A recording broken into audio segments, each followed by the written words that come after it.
Hello, thank you for tuning in today. It's been over a year since I made a video and my dogs are running in. Now this is one of the problems I have with recording videos, is my dogs now think I'm talking to them.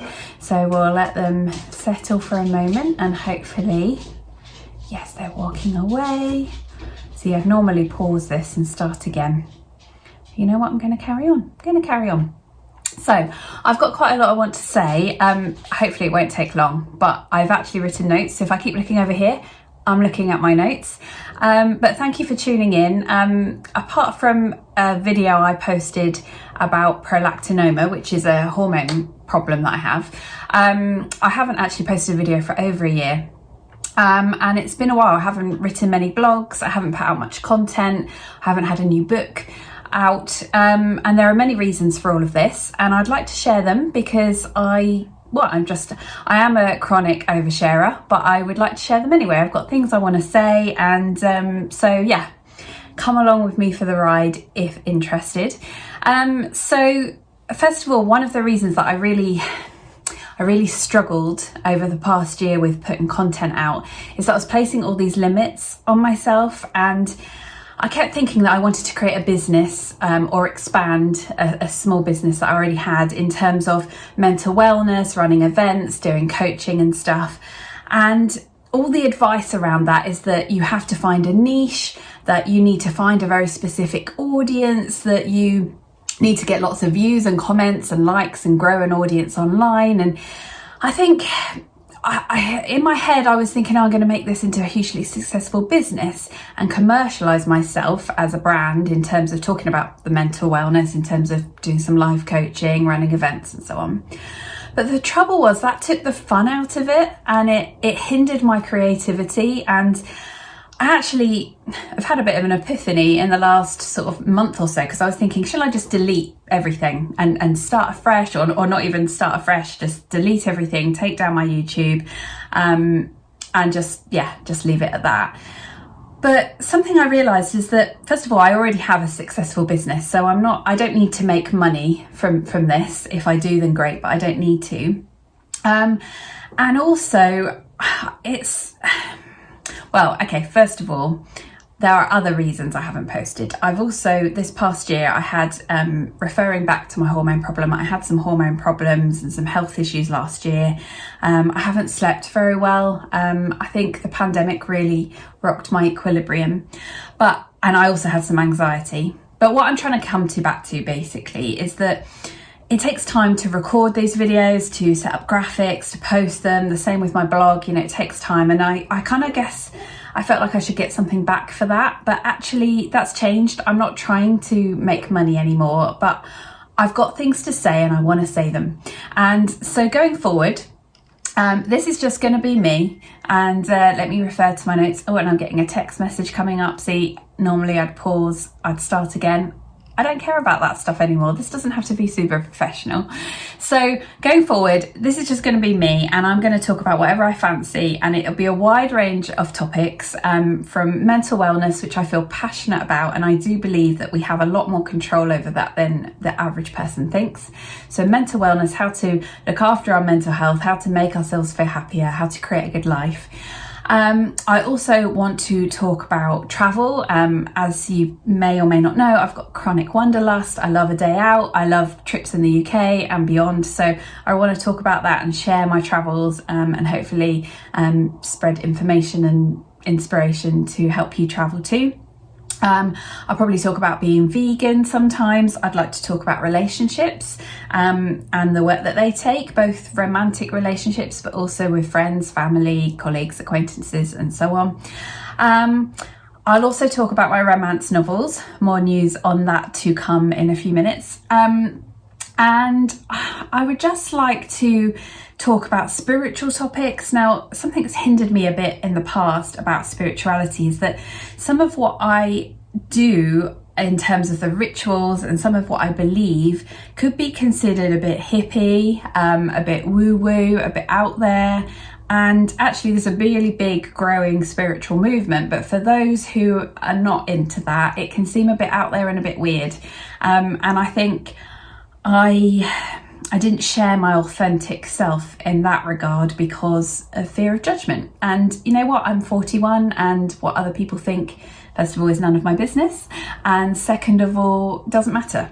So sometimes I'll talk about spiritual things too, and I may even share some business tips. You know, I've grown a successful business over the last few years, and it's continuing to grow. So and then anything else I want to say, I'm just going to share my life, my thoughts, what's going on with me, what I've learned about different things, anything that might be helpful or useful or interesting. And I just want to be me. I want to be authentic and real, and there's no other objective, I guess, than I want to share it. And I hope that sometimes it may inspire or educate people. Now, have I covered everything in my notes? I think so. So, you know, if you like it, what I'm sharing, then great. If you don't, that's fine. And maybe sometimes you'll like and find interesting what I'm sharing, and then the next week or month or whatever, I might share something else that you're not so interested in, and you can take it and leave it. That's absolutely fine. So yeah, that's where I'm at. That's me. That's the authentic me showing up to share whatever I feel like sharing. And if you want to join in, you can. And if you don't, that's fine too. So, as it's been a while, I thought I'd give you a quick update on me and my life, which sounds really egotistical, but I've had a few people messaging me saying, oh, you've been quiet, is everything okay? So basically it's been a really, really busy time. Like I said, I had some health issues last year, sort of going into, well, the beginning of 2021 through to right up until the middle. I had some stuff that didn't get diagnosed very quickly, and it turned out it was a pre-existing condition, but new symptoms had cropped up. So the first half of last year I was pretty quiet anyway. I had a lot of headaches, a lot of issues, so didn't get a lot done, to be honest, but actually I think I needed that time to rest and look after myself. And then the second half of the year, I guess I was just processing all of that and getting myself back on track. And in that time, I'm currently doing a course that's really, really intense, but really, really useful. The business that I run with my husband is just gone from strength to strength, and that's really grown. So that's kept me really busy. I'm in the process of moving house, hence there's empty shelves and things behind me. Moving out of the town I live in to a village, which is something I've wanted to do for about 20 years. So that's really exciting, and hopefully I'll be moving in the next probably month or so. We'll see, you know what it's like, these things take time. What else? My spiritual journey has continued, and it's something that I've kind of used to dip in and out of, but I'm now trying to weave it into more of my everyday, and that's particularly good at the moment with spring and the nicer weather coming, because I find I feel most spiritual when I'm outdoors, when I'm near trees. If you follow me on Instagram, you'll see I love trees. I'm always posting pictures of trees and hugging trees and going on about trees. And just even pottering in my garden and seeing the butterflies and bees and the new life and the buds, that really helps me to connect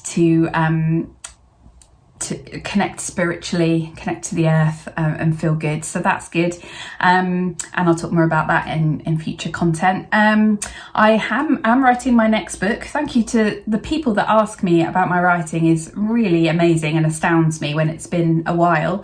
I don't know if I've mentioned before, but my publisher closed, and I ended up self-publishing my existing books, and I kind of just floated around for a while and thought, I didn't feel as creative, and lots of issues that I won't go into, but I'm starting to feel more creative again. And so after only writing a bit last year, I'm starting to write more consistently again, and I've got more ideas for novels, and I think my writing's evolved a little bit. I was previously writing about women in their 20s finding love, and like I said, I'm 41 now, so I think I'll be writing about slightly older women and the topics and issues that surround them. So look out for that if you're interested in my books. And again, thank you to everyone who asks about that and has continued to read. And what someone said to me the other day, they're rereading The Only One for Me, my last book that I had out, because they really enjoyed it, and while they're waiting for the next book. And I thought, oh, people are waiting, I'm going to write. So thank you for that support, and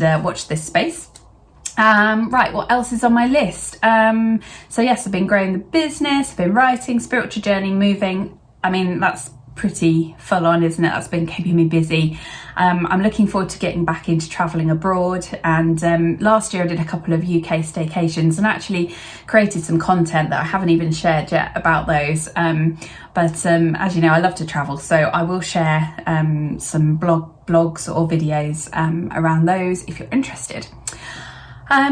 So the last thing I wanted to do today is just define what I mean by live your best life. I say it on social media a lot, I say it in my Facebook group a lot, and I think some people confuse that with feeling like the term live your best life is trying to say that you should always be your best self and try and create this perfect happiness, and that you should always try and be happy, and that's not really what it means to me.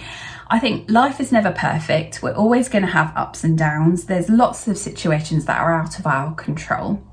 But what I think by live your best life, I mean is taking charge of the things you can control. So I've got a little list here of things that I think come under that live your best life umbrella. For example, taking care of yourself both physically and mentally. That's for most people within your control. To make choices about your job and career. Don't just coast along in a job you don't like or with people you don't like. Make positive changes and positive choices to create the career or the business or the job, be in the job that you enjoy and find rewarding. To have plenty of fun and joy in your life. So when was the last time you went and did something really fun, or you took on a new hobby or skill, or you went somewhere different? When was the last time that you wrote down a bucket list, and when was the last time you ticked something on the bucket list? So having lots of fun and joy, enjoying the time that you can. And then building great relationships, both either that's romantically with friends and family, with colleagues, acquaintances, just building good relationships with the people in your life that surround you. And then also finding something bigger. So that might be for you, it might be spiritual, like with me. It could be more organized religion. It could be just that you only, reasonably atheist or agnostic, and you don't believe in a bigger thing. But whatever your beliefs are, I think most of us would agree that it's pretty amazing that we even come to be, whether it's you believe in a soul or you just believe in this human experience, all the tiny little things that had to add up so that you could experience this life. I mean, it's pretty incredible, really, isn't it? That you could be breathing, moving, thinking, feeling, making decisions. So let's celebrate that. Let's be grateful for the positive things and not dwell on the negative things.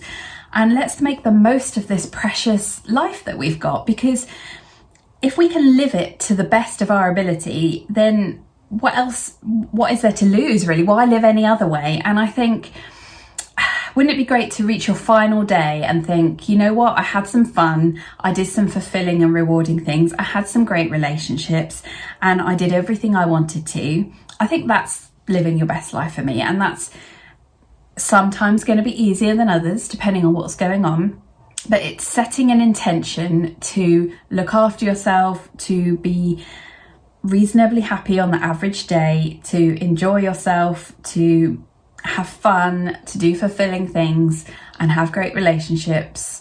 That's what it is for me anyway. And I don't say that in any way to be patronising or condescending when I say live your best life. I actually say it to inspire you to set an intention. How will I live my best life today, this month, this quarter, this year, whatever. So anyway, there's just my random thoughts on that. Thank you again for being here and listening to me today.